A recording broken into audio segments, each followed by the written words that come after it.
नमस्कार मित्रांनो, मनापासून स्वागत आहे तुमचं युवे मराठी या शेअर मार्केटच्या मराठी चॅनल मध्ये. Kotak Mahindra bank okay. बऱ्याच जण इंट्राडे साठी वापरतात. ही वोलाटाईल आणि चांगली बँक आहे. डेली मध्ये सुद्धा प्रॉफिट देऊन जाते आणि हिला प्रॉफिट झालेला आहे जवळपास 6250 करोड रुपयाचा क्वार्टर वन मध्ये. मित्रांनो, क्वार्टर फर्स्ट झाल्यानंतर आपण चौथ्या क्वार्टरची वाट बघतो किंवा चौथ्या क्वार्टर पर्यंत आपल्याला जर बँकेत इन्व्हेस्टमेंट करता आली किंवा स्टॉक मध्ये या इन्व्हेस्टमेंट करता आली तर तो आपला प्रॉफिट असतो. क्वार्टर वन ची चांगली सुरुवात झालेली आहे म्हणजे इथे तुम्ही इन्व्हेस्टमेंटला वाव आहे, इथे इन्व्हेस्टमेंट करू शकता. बर, रिझल्ट क्वार्टर वनचा लागला, मग तो काय लागला हे आपण बघणार आहोत. याच्यावरून आपल्याला आता इन्व्हेस्टमेंट यात करायची की नाही हे सुद्धा बघायचं.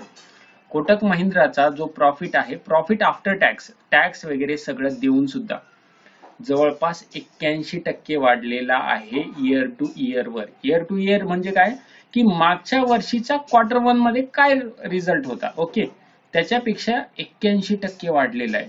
एक सिंपल गोष्ट तुम्हाला विचारतो, 81% वाढला याचा अर्थ काय माहितीये का की या कंपनीने क्वार्टर वन मध्ये किंवा मागच्या क्वार्टर वन पेक्षा खूप चांगली ग्रोथ तयार केलेली आहे. त्याच्यामुळं ही जी कंपनी आहे, हा जो स्टॉक आहे, ही जी बँक आहे, लवकरात लवकर चांगल्या टार्गेटवर पोहोचणार आहे.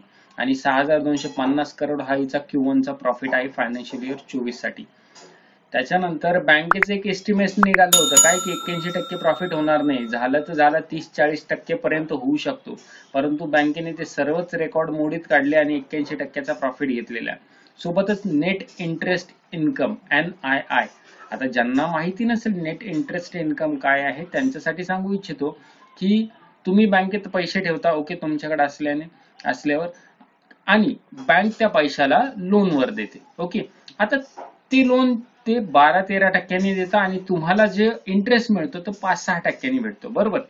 आता बँकेला मिळणारा जो इंटरेस्ट आहे त्याच्यामध्ये जवळपास 32%ची इयर टू इयर वाढ झालेली आहे आणि जवळपास 5200 करोड रुपये एवढी वाढ त्याच्यामध्ये झालेली आहे.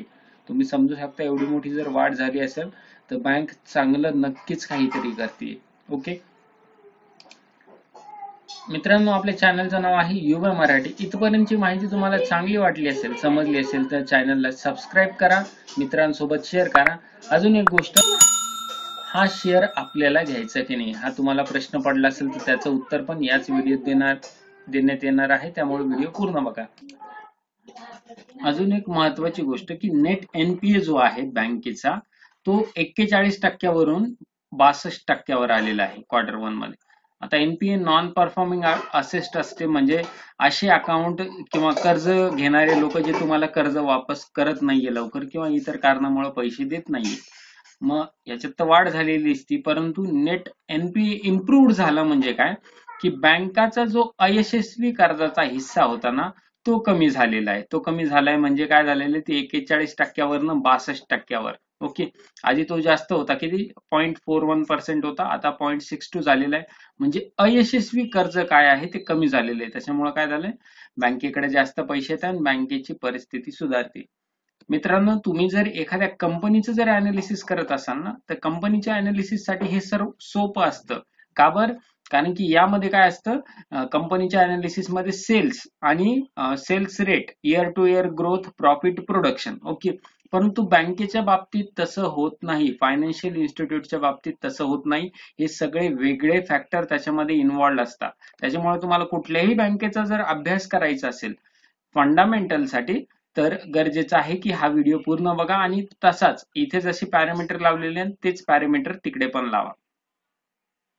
सोबतच provision and contingencies declines 34 year to year 1000 crore.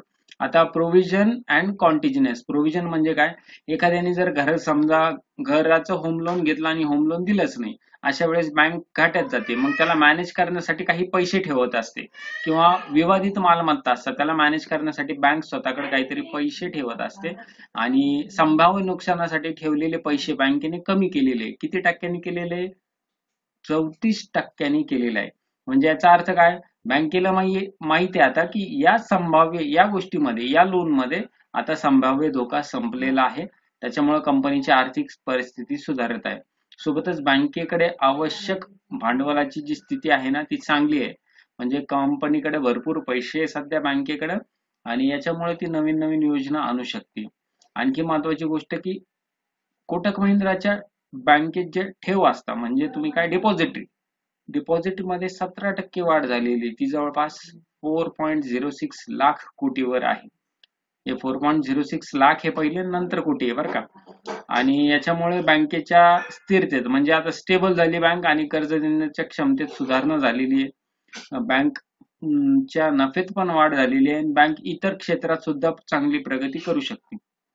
जर तुम्ही नवीन असाल, तुम्हाला जर माहिती नसेल शेअर मार्केट कसं चालतं, कसं काम करतं, तर तुमच्यासाठी डिस्क्रिप्शन बॉक्समध्ये एक लिंक दिलेली आहे.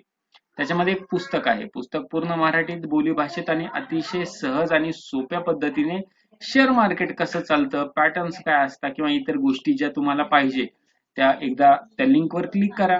त्यामध्ये काय काय इन्क्लूड आहे ते बघा. आवडल्यास विकत घ्या. विकत घेतल्यानंतर तुम्हाला माझ्याकडनं 2 कोर्सेस अगदी मोफत मिळणार आहे, ज्यामध्ये ऑप्शन ट्रेडिंग कोर्स आणि टेक्निकल अनालिसिस कोर्स मोफत असणार आहे. सोबत ही ऑफर लिमिटेड पिरियड साठी, त्याच्यामुळे लवकर करा.